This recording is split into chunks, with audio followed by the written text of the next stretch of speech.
जय जिनेन्द्र। जय Jinendra. Last class में हमने ये जाना जो पहली नारकी के जो 7 नारकी के जो विभाग है, नरक विभाग, उसमें से सबसे पहली नारकी रत्नप्रभा 1,80,000 योजन एरिया में स्थित है। बराबर जाना ना।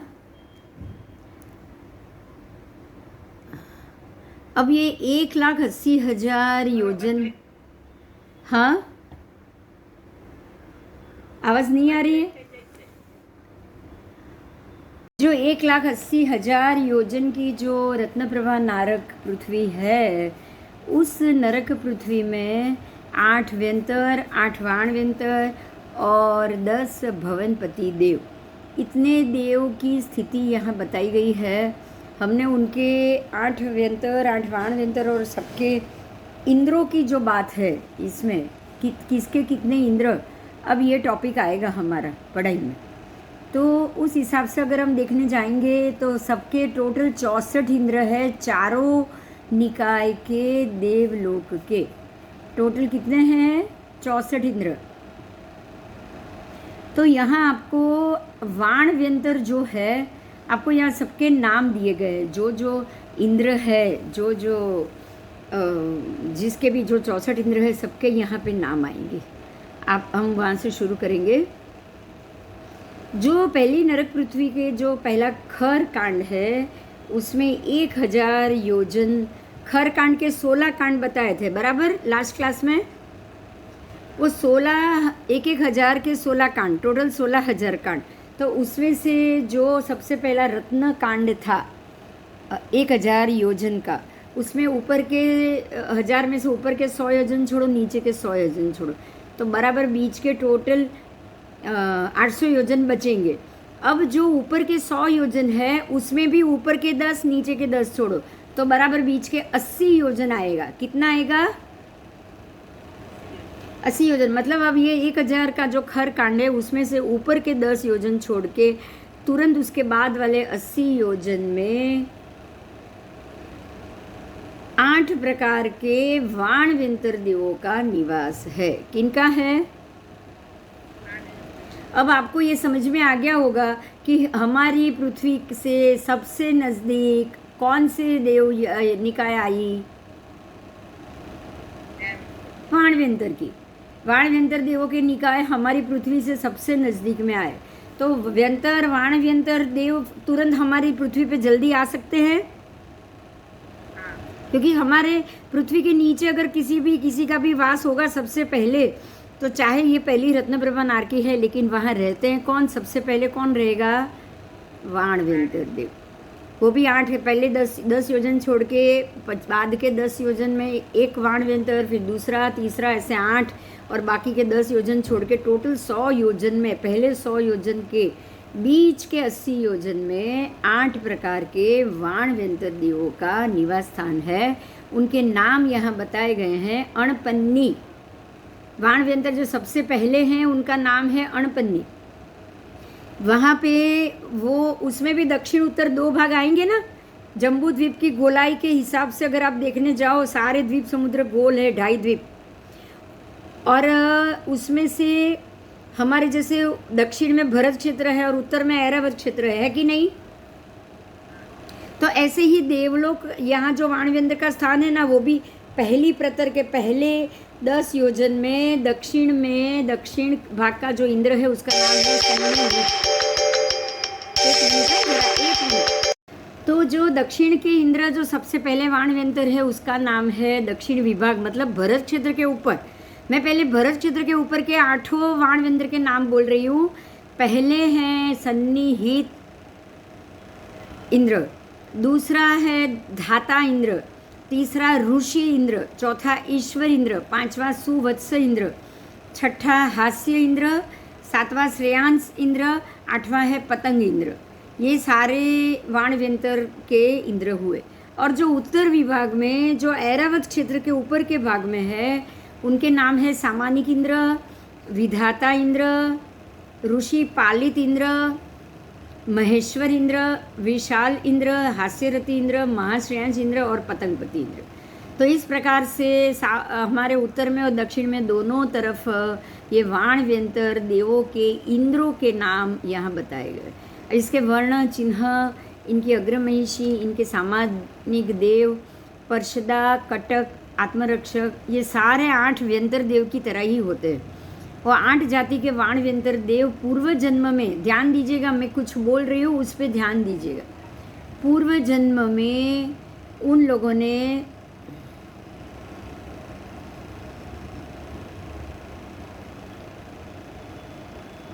अज्ञान सहित कष्टपूर्वक तपस्या की। कैसे किया? अज्ञान सहित कष्टपूर्वक, मतलब ये अज्ञान कहाँ आया? तो उनका जो मोक्ष की इच्छा है वो इच्छा किए बगैर, अज्ञान में सिर्फ इतना ही आएगा।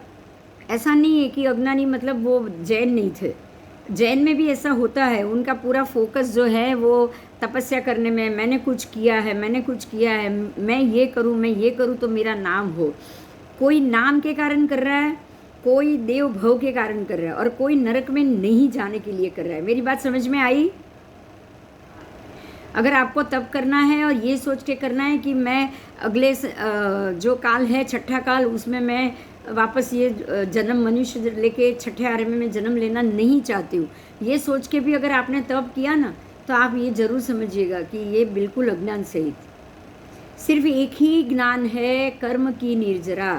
कर्म की निर्जरा हो, मेरे ऊपर लगे हुए कर्म का नाश हो, ये सोच के करोगे तो, क्योंकि आप होगा क्या पता है, आपने तप तो किया लेकिन आपके अंदर अज्ञान, मतलब आपने ये सोचा है कि मेरे देव भव कैसे मिले, मैं देव भव मिले, या मुझे ये वापस यहाँ ये छठे आरे में जन्म ना लेना पड़े, इसलिए मैं तपस्या करूँ ताकि मैं नरक में ना जा पाऊँ। तो होगा क्या कि आप नरक में तो नहीं जाओगे, क्योंकि आपने ये सोच के ये तप किया है, लेकिन आपकी मुक्ति नहीं होगी क्योंकि आपने मुक्ति नहीं मांगी। समझ में आया? आपने कर्मक्षय नहीं मांगा, आपने तो नया कर्म बंध मांग लिया कि कोई भी देव योनि में मैं जाऊं, सिर्फ नरक और ये मनुष्य वापस ना बनूं, मैं देव में भी जा सकता हूं तो जाऊं। देव में इच्छा आपने देव की, देव भोग की, तो वहाँ पे कोई वनस्पति में भी आपका जन्म हो सकता है, क्योंकि रत्न काय भी तो, पृथ्वी काय भी तो रत्नों की अगर दुनिया है तो वो देव भव ही हुआ। तिर्यंच गति में ये देव आता है, पृथ्वी काय आता है, आता है कि नहीं? आता है। सूर्य का विमान भी तो देव गति का हुआ, लेकिन है पृथ्वी का है, देवलोक में ही घूम रहा है ना, हमारे ऊपर ही घूम रहा है, देवों की स्थिति है उसके अंदर, लेकिन है पृथ्वी का। तो आप नरक और तिर्यंच नहीं मांगोगे, मतलब नरक गति नहीं मांगोगे, वापस छठे आरे में नहीं मांगोगे, तो आपके जो भी क्रिया है, जो भी तप है, जो भी 12 प्रकार के तप है, वो सारा फल देने में चला जाएगा। समझ में आया? उसको आपको फल देना पड़ेगा। आपने उसको कैश कर लिया, खर्चा कर लिया। मेरे पास जितनी भी मूड़ी है, मैं जाके कुछ चीज़ ले आऊँ, सोने का एक दागिना ले आऊँ, तो मैंने खर्चा कर लिया ना सोने के पीछे? बताओ। ऐसे ही मेरा तप पुण्य हो या कोई भी पुण्य हो, 6 अभ्यंतर 6 बाय में से 12 तप में से कोई भी पुण्य का बंद किया है, आपने इसको खर्च कर लिया कि मुझे देव भव मिल जाए। तो ये खर्च करने से क्या होगा? कर्म की घटता तो नहीं हुई ना, ऊपर से नया कर्म का बंद हो गया। अब जितने साल आपको देवभूमि में मिले, उतने साल तक आपको उसमें जाके रहना पड़ेगा। इससे कोई कर्मक्षय नहीं हुआ है इस चीज को, इसीलिए इसको अज्ञान सहित कहा है। क्या कहा है? अज्ञान सहित। आपको पता ही नहीं कि आप क्या मांग रहे हो, आपको नॉलेज नहीं, आपको ज्ञान नहीं है, तो अज्ञान सहित कष्टपूर्वक तपस्या। हमारी तपस्या तो सारी कष्टपूर्वक की होती, सारे व्यवच कष्टपूर्वक के होंगे। तो ये वो ऐसे देव वाण व्यंतर की ये जो भूमि है, रत्नप्रभा नारकी के प्रथम 16 कांड में से रत्न कांड में जो ये भूमि है, जहाँ व्यंतर देव उत्पन्न होते हैं, वहाँ पे ये उत्पन्न होंगे। नहीं, और पास मतलब कि गले में फांसा। अब ध्यान दीजिए, अगर मृत्यु भी हो तो कैसी स्थिति में हुई होगी। अगर गले में फांसा डाल के कोई मर गया है, कोई मतलब कि कोई किसी ने सुसाइड किया, किसी ने विषपान किया है, वो भी सुसाइड, किसी ने अग्नि प्रवेश मतलब जल के मरने की इच्छा की और वो जल के मर गया है, वो भी सुसाइड। उसके बाद भूख और प्यास सहन करने से भी मृत्यु हो गई। मतलब भूख और प्यास सहन करने से कि जब तक मैं मरूंगा जीऊंगा मैं उपवास करूंगा, या मैं आप अमरनाथ उपवास पे आप उतरे हो, आप किसी डिमांड के लिए उपवास पे उतरे हो और ऐसे में ही आपकी मृत्यु हो जाए, तो ये भूख प्यास से ही मृत्यु हुई कि नहीं हुई? आपने कोई कर्मक्षय के हिसाब से तो उपवास चालू नहीं किए थे ना। कोई संथारा ले रहा है तो अलग बात है, वो कर्मक्षय के हिसाब से ले रहा है तो संथारा इसमें नहीं आ सकता। ठीक है, तो ये सारे ऐसे अगर किसी जीव ने मृत्यु को अंगीकार किया तो ऐसा जीव उस समय उस मनुष्य का जो भी शुभ भाव हो वो वहाँ वाणव्यंतर देव बनता है। समझ में आया? ऐसी इच्छा करने वाले भी वाणव्यंतर देव में उत्पन्न होते हैं।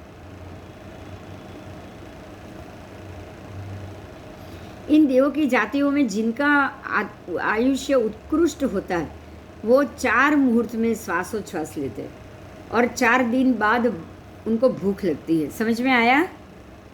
4 मुहूर्त में एक श्वास लेंगे उत्कृष्ट आयु वाले।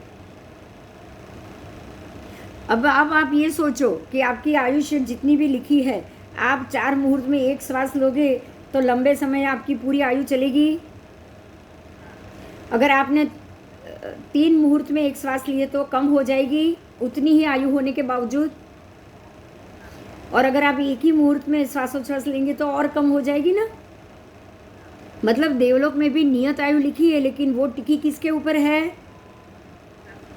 श्वासोच्छ्वास के ऊपर।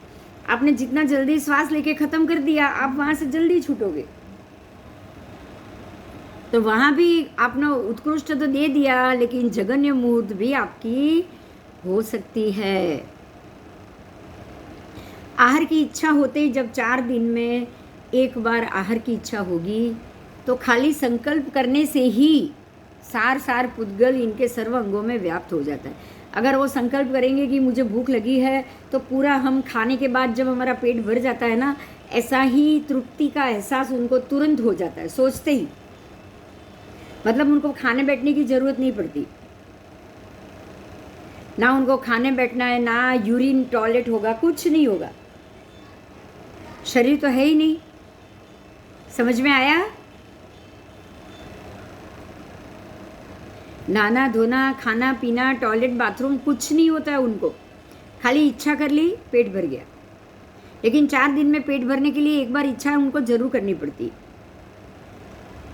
देवों में कभी भी कौलाहार नहीं होता, मतलब हम जो खाते हैं ना, लेके खाना लेके कौड़िया खाते हैं, वैसे वो नहीं खाते। और यहाँ पे जो वीर चंडिका कालिका आदि हिंसक देव, ध्यान दीजिएगा। अब यहाँ ये सारे किस में आ गए? सारे वाणव्यंतर में आ गए। समझ में आया? जो 52 वीर है, जो चंडिका है, चंडी काली ऐसी जो 64 जोगणी है, वो सारे हिंसक देव देवी है। और ये हिंसक देव देवी को मध्य और मास का बलि दिया जाता है और उसी से वो तुष्टमान होते हैं, मतलब ज़्यादा प्रसन्न हो जाते हैं। समझ में आया? जो हिंसक है उनको किसी को मार के कष्ट दे के मज़ा आता है। अगर उनके सामने किसी प्राणी की बलि दे दी और उसका खून चढ़ाया तो वो प्राणी को पीड़ा हुई तो उसमें उनको खुशी होगी ना, होगी। और वो उनको ऐसे खुश करने के बाद जब वो खुश हो जाते हैं तो आप जो मांगेंगे वो दे देंगे। तो इंसान अपनी इच्छा पूर्ति के लिए ऐसे वीर और देव देवी जो 64 जोगणी जैसी जो हिंसक देव देवी है, उन सब की पूजा बलि देकर करता है। समझ में आया अभी पूरा? अब ऐसे देवों से हमें क्या करना चाहिए? नजीक रहना चाहिए या दूर जाना चाहिए? दूर जाना चाहिए। ऐसे देवों के नज़दीक हमको नहीं रहना है, क्योंकि ये तो पूरा संसार बढ़ने का ही कारण। ऐसे संसार बढ़ने की प्रवृत्ति पे हमको बिल्कुल भी नहीं जाना चाहिए।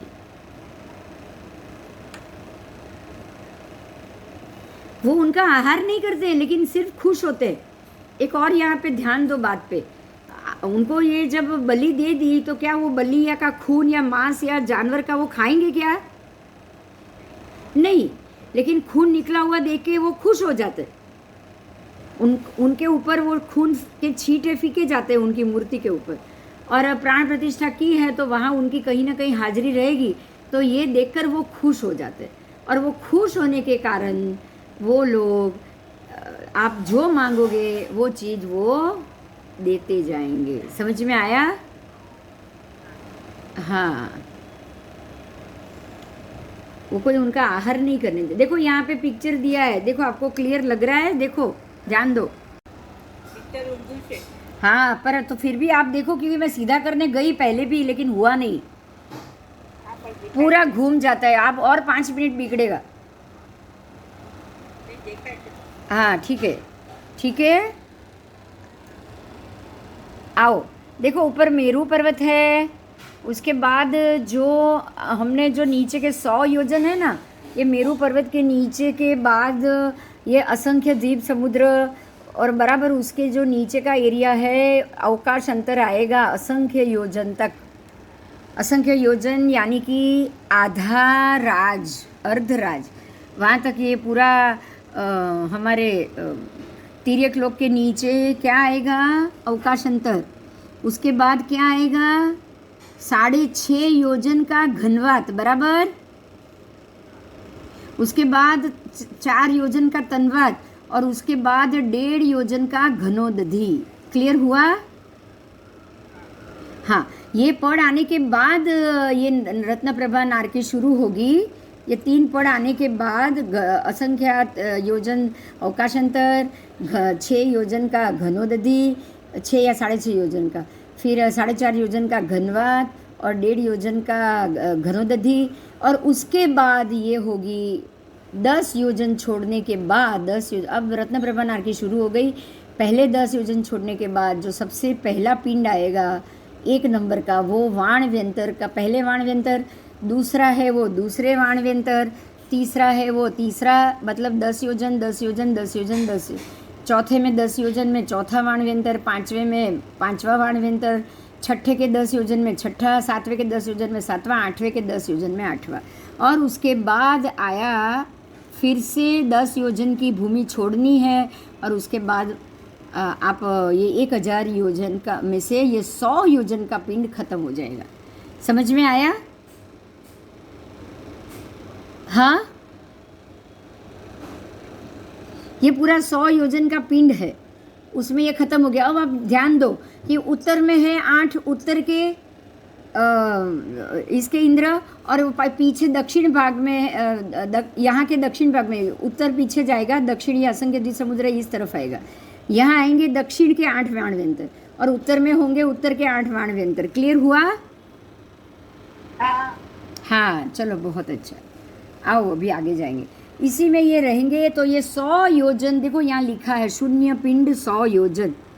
तो 100 योजन में जो पहले रत्नकांड की 1000 योजन में से 100 योजन में इस प्रकार से 16 इंद्र, 8 उत्तर के वाणव्यंतर के इंद्र, 8 दक्षिण के वाणव्यंतर के इंद्र, ऐसे 16 योजन, 16 इंद्रों का आवास कहा गया है। आवास मतलब उनका महल। क्लियर हो गया ना? हाँ। ओके, आओ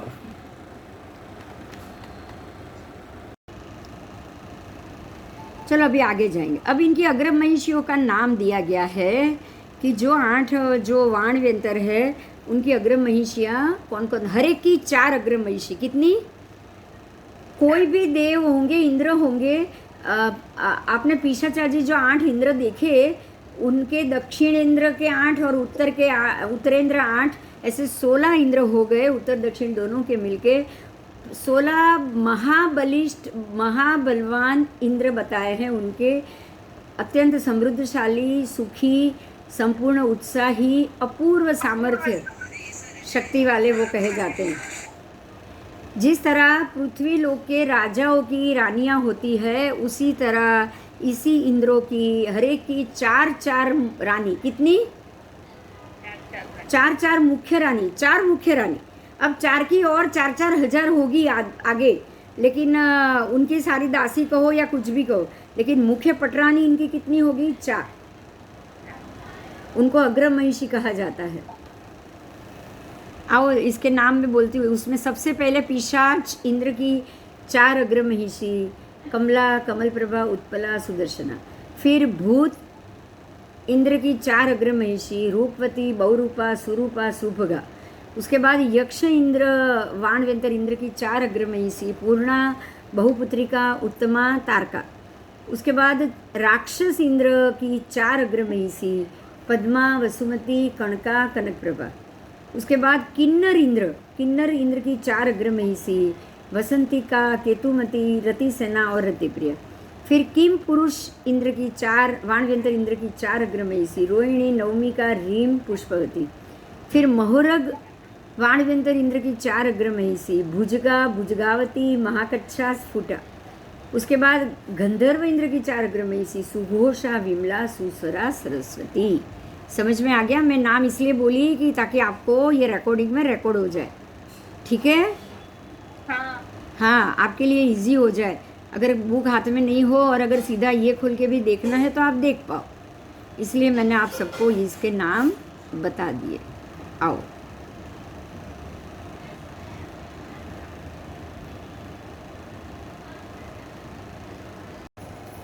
तो जो प्रकार से यहाँ आपको 8 वाणव्यंतर और व्यंतर देव के जो आपको बताए गए हैं, अब वो 100 योजन के शून्य पिंड के नीचे जाएंगे। सीमंतक प्रतर, भ्रांत प्रतर, ये उनके नाम है।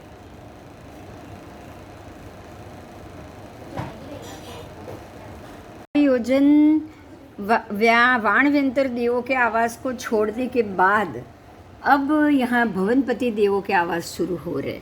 आपको यहाँ दिखेगा सीमंतक प्रतर, रौरक प्रतर, भ्रांत प्रतर, उद्भ्रांत प्रतर, संभ्रांत प्रतर, असंभ्रांत प्रतर, विभ्रांत प्रतर, तप्त प्रतर, शीत प्रतर, वक्रांत प्रतर, औक्रांत प्रतर, विक्रांत प्रतर, रौरुक प्रतर।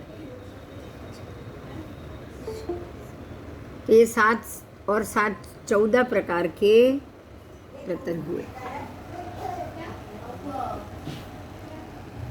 आओ सुनो, चलो चालू करती हूँ मैं। एक अमिता को फोन कर देना, आ जाए। हाँ करती हूँ। हाँ कर दे। ये 7 प्रतर शून्य पिंड असुर कुमार। अब यहाँ आपको देखेंगे असुर कुमार, नाग कुमार, सुपर्ण कुमार, विद्युत कुमार, अग्नि कुमार, द्वीप कुमार, ये सारे 12 जो कुमार के नाम आ रहे, उद्धि कुमार, दिशी कुमार, वायु कुमार और उसके बाद स्तनित कुमार, ये सारे जो हैं वो 10 भवनपति देव के आवास है, ठीक है। जो पहले के 100 प्रतर थे, 100 योजन थे, जिसमें 10-10 योजन के बराबर 8 प्रतर में वाणव्यंतर थे। अब वो 100, उसके बाद 10 प्रतर खाली आएगा शून्य पिंड, उसके बाद भवनपति देव के आवास शुरू हो जाएंगे। तो ये टोटल 1000 पिंड के बाद अब शून्य पिंड आएगा। आओ, निकाय के 10 भेद में सबसे पहले हैं असुर कुमार। ये देव सर्व उपांगों से परम लावण्य, सुंदर, देदीप्यमान, उनको मुगट भी उनका झगमगता होता है और धारण करने वाले श्याम कांति वाले होते हैं। फिर नाग कुमार देव है, वो भी ऐसे ही बिल्कुल मुख पर अधिक शोभा युक्त, मृदु और तीव्र गति श्वेतवर्णी होते हैं। फिर सुपर्ण कुमार गर्दन तथा उदर से शोभायमान कनक गौर वर्णमय होते हैं। फिर विद्युत कुमार स्निग्ध अवयवों से सुशोभित, जीत स्वभावी, जीतने के स्वभाव वाले, तपे हुए सुवर्णमय होते हैं। फिर अग्नि कुमार सर्व उपांगों से मान, उन्मान, प्रमाण वाले, विविध प्रकार के आभूषण को धारण करने वाले। फिर द्वीप कुमार स्कंद और वक्षस्थल, बाहु, हस्त, अग्रभाग में शोभा सहित। उदधि कुमार उरु और कटी में अधिक शोभा सहित। दिक् कुमार जंघा और पैरों में अत्यंत शोभा सहित। वायु कुमार स्थिर, पुष्ट, सुंदर, गौर, गोल गात्र वाले, गंभीर, फिर स्तनित कुमार, स्निग्ध अति गंभीर नाद वाले, ऐसे 10 प्रकार के भवनपति देवों का यहाँ वर्णन है। ये कुमार शब्द से जाने जाते हैं क्योंकि इनको कुमार नाम से इसलिए कहा जाता है कि लोक में, मौज शौक में, अटखेलियों में, छेड़छाड़ में और क्रिया करने में इनको बहुत आनंद आता है। और ऐसी क्रिया करते करते ही वो, जैसे कि अगर कोई बच्चा कोई चलता हो और किसी दुम पे वो पटाखे बांध देते हैं, कोई बच्चा किसी भी कुत्ते की दुम को पत्थर मार देता है, किसी को कुछ करता है, तो जो ये मस्ती वाली, बच्चों की जो मस्ती वाली जो चेष्टाएं हैं, ऐसी चेष्टाएं ये असुर कुमार करते हैं। मतलब अब अगर उनकी मर्जी हुई तो विद्युत कुमार देव बिजली गिरा देंगे। क्या करेंगे? बिजली गिराएंगे। अगर किसी स्तनित कुमार, मेघ कुमार का मन हो गया, बारिश मूसलाधार बारिश बरसा देंगे, क्योंकि वो अपनी मर्जी के मालिक है। अगर कहीं उनको कोई अपना दुश्मन दिख गया तो वो ये नहीं सोचेंगे, दुश्मन को मारने के लिए बारिश करके उसको पानी में डुबोने की व्यवस्था वो कर लेंगे, लेकिन वो ये नहीं सोचेंगे कि इसके कारण दूसरे भी लोगों को पीड़ा हो रही। इसलिए इनको कुमार कहा गया है। कुमार का मतलब है बिल्कुल बालक की तरह अपनी मर्जी के हिसाब से ही लोगों को परेशान करने में उनको आनंद आता है। समझ में आया? मारना पीटना, ऐसे ही नरक गति में पहुंच जाएंगे, क्योंकि आसपास ही नारकी है। उसी के महल के जो रत्नप्रभा नारकी के जो 1,80,000 के प्रतर, उसी के अंदर नारकी भी है, उसी के अंदर असुर कुमार देव भी है। तो वो लोग भी क्या करते हैं, अपने कोई अगर मर्जी, मान लो शत्रु नहीं है तो भी जाके नारकी के जीवों को पीड़ा दे, परेशान करे। तो ये परेशान करना, बच्चों की तरह बिहेव करना, ये इनका स्वभाव है। यही कारण है इनको कुमार कहा गया। अब जन्मांतर के संस्कार भी तो वैसे ही पड़े, यहाँ आना। और ये यहाँ पे ये जो देव हैं वो सम्यक दृष्टि नहीं है, वो किसी को भी परेशान, मारना पीटना, अंग का छेदन भेदन तक वो कर लेते। तो ये देव अत्यंत समझदारी की व्यवस्था में होने के बावजूद बाल चेष्टाएं करते हैं, क्योंकि जैसे कि आप अगर इसके लिए एक एग्जाम्पल दिया है कुत्ता, इसके लिए एक एग्जाम्पल दिया है कुत्ता। अगर कुत्ता राजा का होगा तो भी नॉर्मल कुत्ते की तरह बिहेव करेगा कि नहीं? करेगा। आप अगर कुत्ते को बड़ी BMW गाड़ी में घुमाओगे, लेकिन जैसे ही रोड पे अगर दूसरा कुत्ता उसको मिल गया तो वो अपने निजी स्वभाव में जाएगा ही जाएगा। तो यही कारण है कि ये देव सम्यक दृष्टि नहीं होने के कारण अपनी मूल स्वभाव में पहुंच जाते हैं। चाहे वो महल में रहे, लेकिन फिर भी वो दूसरों को परेशान करना, देवत्व मिल गया, चाहे वो देव बन गए, कुछ भी हुआ, पुण्य बल के कारण देव मिल गए, लेकिन निराधार, निर्बल, पराधीन, दुखी जीवों को परेशानी करने में, उनके शरीर से खून निकले तो इनको आनंद आता है। समझ में आया? हाँ, तो ऐसे ही ये भवनपति देव, व्यंतर देव, वाण व्यंतर देव की यहाँ जो व्यवस्था है वो कही गई है। जो 8 अग्र महिषियाँ थी, सबकी 4-4 अग्र महिषियाँ, उनके भी नाम मैंने आपको बता दिए। अब जो हम वर्तमान में जो देव देवियों की आराधना करते हैं, उनमें से अधिकांश क्षेत्र देवता और देव देवियाँ, उनमें से बहुत सारे देव देवियाँ भवनपति और व्यंतर निकाय के ही होते हैं। सारी यक्ष यक्षिणी, दिक् कुमारी, विद्या देवी, रीम देवी आदि 6 देवियाँ, जो पटक देवी है, पट देवी है, सरस्वती देवी, माणिभद्र देव, काला गोरा भेरू देव, घंटाकर्ण वीर, नाकोड़ा भेरू, ऐसे 52 वीर, 64 जोगणी, क्षेत्रपाल आदि सभी इसी निकाय के गिने जाते हैं। समझ में आया? ये बहुत बड़ी बात है। आपको इन सभी देवों की हमें ज़्यादा प्रशंसा, ज़्यादा पूजा प्रभावना नहीं करनी है। अगर उनको ज़्यादा प्रिय करेंगे, उनकी ज़्यादा हम ये सारी देखभाल करेंगे, उनसे ज़्यादा हम मांगेंगे तो क्या होगा पता है ना? हम भी उधर ही पहुंच जाएंगे। पहुंचेंगे कि नहीं पहुंचेंगे? उनके पास चले जाएंगे। हाँ, हम भी उधर ही चले जाएंगे, हम भी उनके पास ही चले जाएंगे। और हम लोग भी क्या करने लगेंगे? उनकी मिन्नतें जितनी करेंगे, ये देव देवी की पूजा प्रभावना हम जितनी ज़्यादा करेंगे, हमारे अंदर भी उनके जैसे गुण आएंगे। और ये कुमार अवस्था के देव हैं, मतलब उनको ताकत तो मिल गई है, लेकिन बुद्धिमानी में किसी को सम्यक दर्शन नहीं होने के कारण किसी को भी ये परेशान कर देंगे। समझ में आया?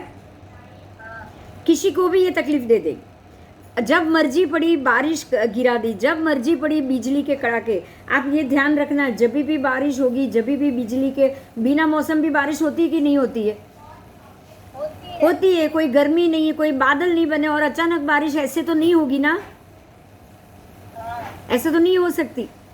तो ये होने का कारण भी क्या? ये सारे देव देवियों की मर्जी। जब उनका दिमाग में आएगा वो लोग कर देंगे। जैसे आपको पता है वो कमठ जब मेघमाली बने और जैसे ही भगवान पार्श्वनाथ को देखा, मूसलाधार बारिश शुरू कर दी थी या नहीं कर दी थी? करी थी। उसकी मर्जी का मालिक था वो, भगवान को डुबोने के लिए उसने कर दी थी।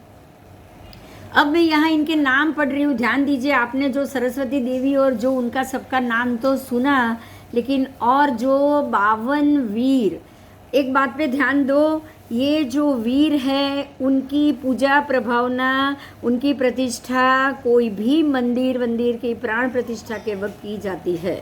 आपको ये ध्यान देना है कि ये सारे देव देवियों की प्रतिष्ठा मंदिर के कारण इसलिए होती है ताकि ये लोग अपने ही, ये पूरा जो तिर्यक लोग, जो जम्बू द्वीप और जो 2.5 द्वीप मनुष्य क्षेत्र है ना, इन सब में ये देव देवियों का प्रभाव ज़्यादा रहता है। तो ये देव देवी शासन के, हमारे जो परमात्मा की प्रतिमा जी और जो मूर्ति है उनको तकलीफ ना दे, इसी आशय से उनकी पूजा प्रभाव न की जाती है। समझ में आया? ये सोच के नहीं कि ये लोग अच्छे हैं इसलिए हम कर रहे, ये सोच के नहीं। जो दिक्पाल, आपको पता है आहुति दी जाती है, मुट्ठी भर भर के बाकुड़ा, काले उड़द के बाकुले दी जाते हैं, पता है आपको? जब भी शिलान्यास हो, जब भी प्रतिष्ठा हो, तो एक हवन होता है। अपने में कभी हवन नहीं होगा अग्नि का, कभी नहीं होगा, लेकिन इनकी प्राण प्रतिष्ठा करने के लिए हवन करना जरूरी हो जाता है। हमारे महात्मा को वो हवन में, अग्नि में, आहुति में घी डालना पड़ता है। क्यों? क्योंकि बिना आहुति, बिना अग्नि ये सारे कोई देव आएंगे ही नहीं, और आएंगे नहीं तो हमारी बात वो सुनेंगे नहीं। तो जो भी मंदिर प्राण प्रतिष्ठा करते हैं तब इनकी प्रतिष्ठा इसलिए की जाती है ताकि वो परमात्मा की प्रतिमा जी या जिनालय को वो कोई पीड़ा ना पहुंचाए। तो ऐसे देव कौन है, बस उसके लिए ही हमको उसकी पूजा प्रतिष्ठा करनी है। बाकी अगर मोक्ष के अभिलाषी आप हो तो आपको इनकी पूजा प्रभावना कभी नहीं करेंगे। ठीक है? अभी मैं नाम बोल रही हूँ, सुनिए। ये 52 वीर क्षेत्रपाल, कपिल, बटुक, नारसी, गोपाल, भैरव, गरुड़, रक्तसुवर्ण, देवसेन, रुद्र वरुणा, भद्र, वज्र, वज्रसंग, स्कंद, कुरु, प्रियंकर, प्रियमित्र, वहनी, कंदर, हंस, एक जंग, घंटापथ, दत्तक, काल, महाकाल, मेघनाद, भीम, महाभीम, तुंगभद्र, विद्याधर, वसुमित्र, विश्वसेन, नाग, नागहस्त, प्रद्युम्न, कपिल, नकल, आह्लाद, त्रिमुख, पिशाच, भूत, भैरव, महापिशाच, कालमुख, सुनक, अस्थिमुख, रतोवेद, स्मशान चार, कलिकल, भृंग, कंटक और विभीषण इत्यादि। अब ये जो सारे देवों के जो नाम आए हैं, हमें ये समझना है कि ये सारे वीर, महावीर और जो भी एक क्षेत्रपाल देवता है, यही सब है। हम उन सब से कोसों दूर जाके ही रहेंगे। समझ में आया? आया। चलो अब आगे और नाम दिए गए हैं। 8 व्यंतर देव की बातें की, उनके भेद प्रभेद भी हम जानेंगे। जो उसमें जो एक व्यंतर थे पिशाच व्यंतर, बराबर, उनके भी 16 प्रकार है। कितने हैं? 16। मैं नाम बोल रही हूँ, सुनिएगा।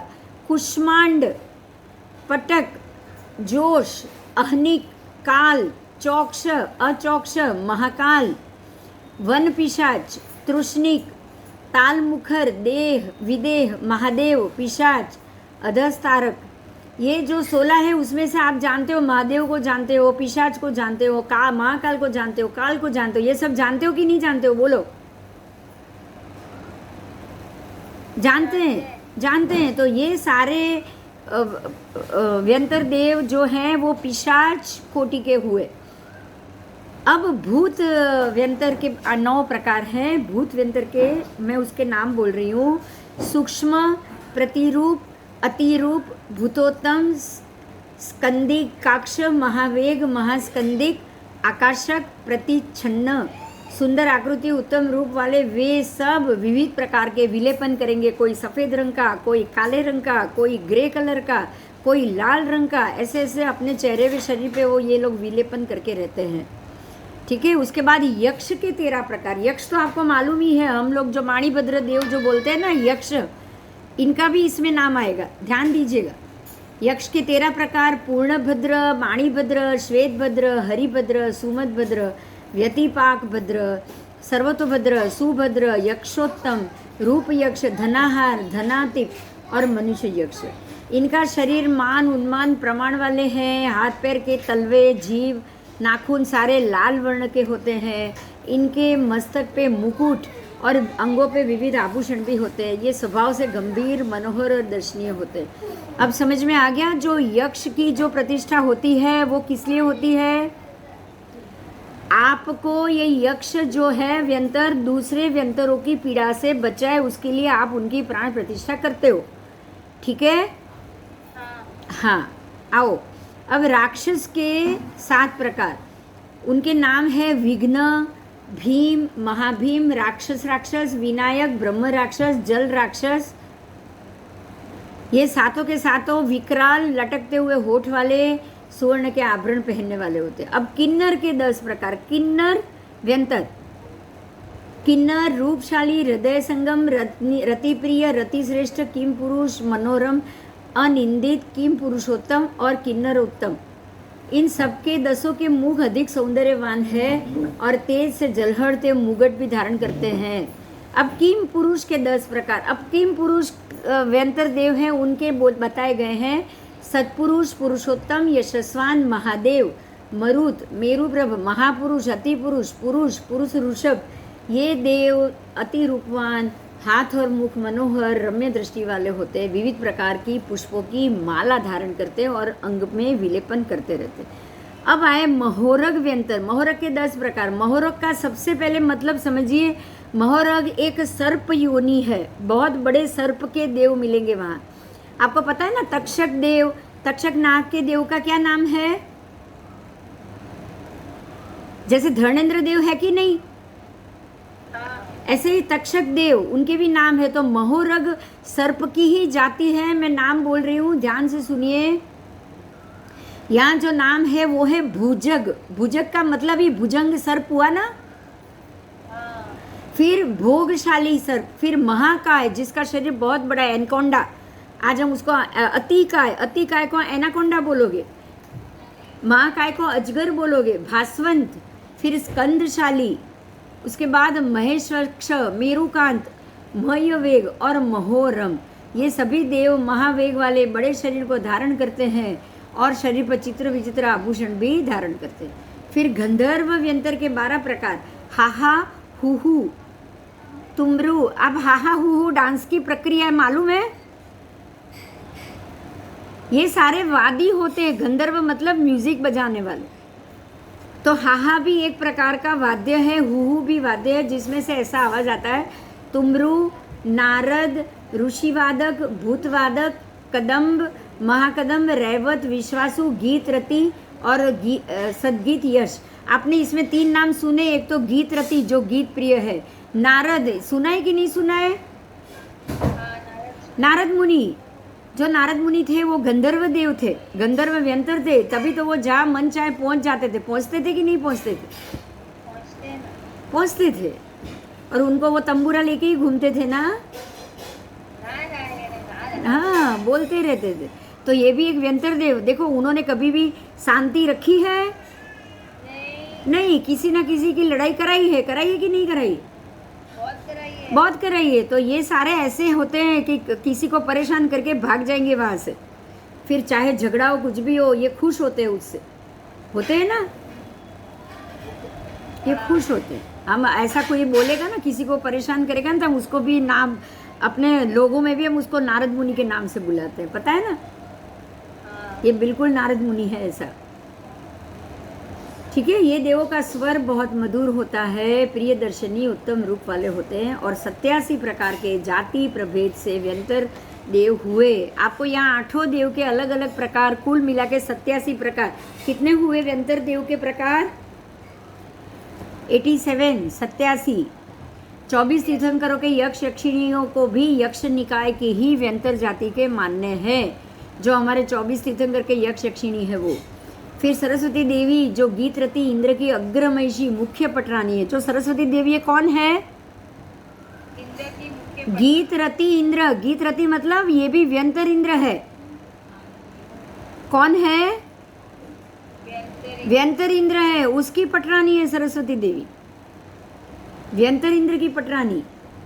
इस प्रकार से क्षेत्र समास और भगवती सूत्र और ठाणांग सूत्र में इस प्रकार से वर्णन दिया गया है। क्लियर हो गया? हाँ हाँ, आओ अभी मैं यहाँ देखो कलर में आपको यहाँ पहली नारकी आई है पिक्चर। शांति हुआ बहुत परेशान हुई है ना आज नेटवर्क ही बहुत परेशान कर रहा था, नेटवर्क ही स्लो था। अभी ठीक है, तो एकदम ठीक चल रहा है। देखो ये ऊपर के कितने विभाग 4 और 4 8 हुए। हाँ तो ये चारों और 4 आठों का कौन है यहाँ बीच बीच में? देखो ये सफ़ेद है, एक गिनो आप, 1 2 3 4 5 6 7 8, ये 8 है वो व्यंतर देव के आवास है। किसके हुए? व्यंतर देव। और यहाँ देखिए, यहाँ आप पढ़ रहे हो नीचे, ये पूरे के पूरे आपको यहाँ जो मिलेंगे वो भवनपति के नाम मिलेंगे, आवास किसके मिलेंगे? ये सीमंतक आवास, भ्रांत आवास, ये सब में भवनपति देव रहते हैं। ठीक है, इस प्रकार से ये पहली नारकी हुई। यहाँ व्यंतर देव, वाण व्यंतर देव और भवनपति सब देव यहीं पे रहेंगे पहली नारकी में ही। और जो नरकावास है वो भी इसी में है। समझ में आया? ये सारे नरकावास है, सीमंतक नरकावास, भ्रांत नरकावास, संभ्रांत नरकावास, विभ्रांत नरकावास, शीत नरकावास जो ठंडा नरकावास है, अवक्रांत है, रोरुक है वो भयंकर नरकावास, रोरक भी भयंकर नरकावास, उद्भ्रांत जो भ्रांति लाता है ऐसा नरकावास, असंभ्रांत नरकावास, तप्त जो गर्मा गर्म नरकावास है, जो गरम गरम जल रहा है, वक्रांत नरकावास, विक्रांत नरकावास। तो ये नरकावास के मध्य में 10 भवनपति देव भी मिलेंगे। क्लियर हुआ? हाँ,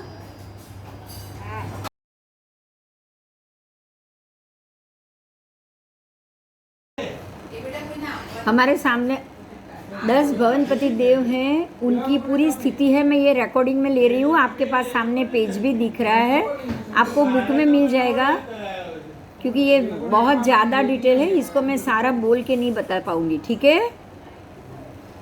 हाँ, आओ, मैं सिर्फ इंद्र के नाम बोल रही हूँ, सुनो। असुर कुमार में चमरेंद्र बलिंद्र, नाग कुमार में धनेन्द्र भूतानेन्द्र, सुपर्ण कुमार में वेणु देवेंद्र, दाली इंद्र, विद्युत कुमार में हरिकांत इंद्र, हरि सह इंद्र, अग्नि कुमार में अग्निशिखा इंद्र, अग्निमान मानव इंद्र, द्वीप कुमार में पूर्ण इंद्र, विशिष्ट इंद्र, उद्धि कुमार में जलकांत इंद्र, जल प्रभेंद्र इंद्र, फिर दिशि कुमार में अमित गति इंद्र, अमित वाहन इंद्र, वायु कुमार में वैलम इंद्र, प्रभंजन इंद्र, स्तनित कुमार में घोष इंद्र, महाघोष इंद्र। और ये सबके विमान 40 लाख 36 इनके भवन है, 40 लाख जितने 34 से लेके 40 लाख इनके भवन है, 30 लाख से लेके 36 लाख तक इनके भवन की, उत्तरेंद्र की भवन की संख्या है। दोनों श्रेणी के भवन टोटल 64 लाख से लेके 84 लाख के अंदर समा जाते हैं। ठीक है, इनके हर एक निकाय का एक एक चिन्ह भी होता है। फिर उनके देह का वर्ण भी अलग अलग, किसी का कृष्ण वर्ण, किसी का श्वेत वर्ण, किसी का सुवर्ण, किसी का रक्त, ऐसा होता है। उनके वस्त्र भी रक्त, नील, श्वेत ऐसे अलग अलग होते हैं। दक्षिण सामानिक सबके 64,000 जितने असुर कुमार के सामानिक देव, बाकी नाग कुमार, सुपर्ण कुमार के सबके कम है, 6 हज़ार ही है।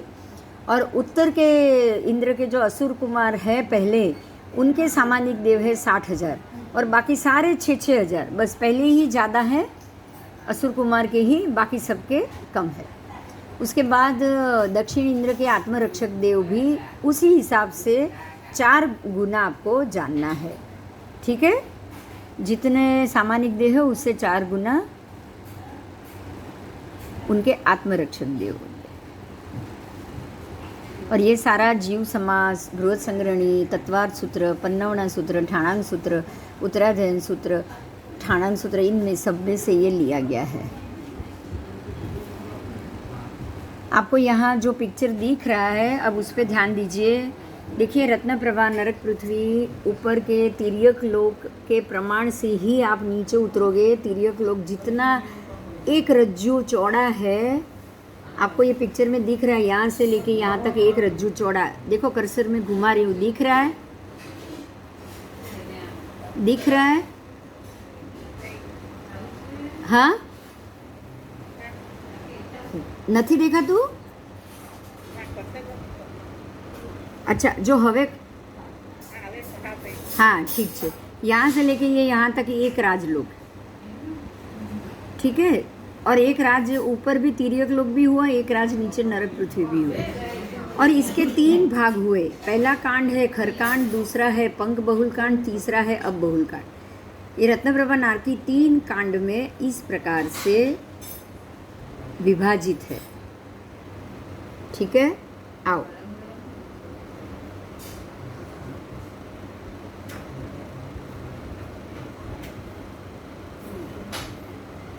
उसमें जो पहला कांड था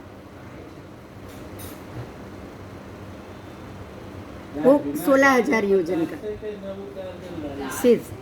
फिर जो खर कांड, दूसरा जो पंख बहुल कांड था वो 84,000 योजन का, और तीसरा जो अब बहुल कांड है वो 80,000 योजन। तो टोटल मिला के ही 1,80,000 पृथ्वी पिंड हुआ। आपने जो पहला जो 16 कांड का जो रत्न कांड देखा, उसके 16 विभाग के नाम हैं, मैं बोल रही हूँ ध्यान से सुनिए। वो 16 के नाम है, 1,000 के 16 के नाम है। रत्नकांड, वज्रकांड, वैदूर्य कांड, लोहित कांड, मसार गल्ल कांड, हंस गर्भ कांड, पुलक कांड, सौगंधिक कांड, ज्योतिरस कांड, अंजन कांड, अंजन पुलक कांड, रजत कांड, सुवर्ण कांड, अंक कांड, स्फटिक कांड और रिष्ट कांड। ये सारे जो मैंने नाम बोले ना, ये सारे रत्न है। आपको इसको रत्न समझना है। और इस रत्न प्रभा पृथ्वी में 3,000 योजन के कुल 13 प्रतर है, और हर एक प्रतर के 13 प्रतर के टोटल 30 लाख नरकावास। कितना है?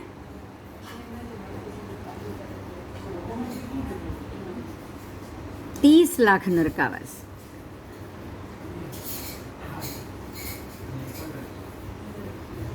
अब हम नरकावास के मामले में अगले क्लास में पढ़े,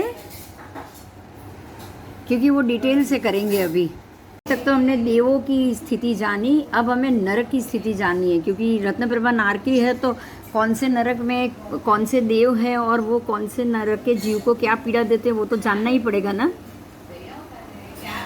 है ना।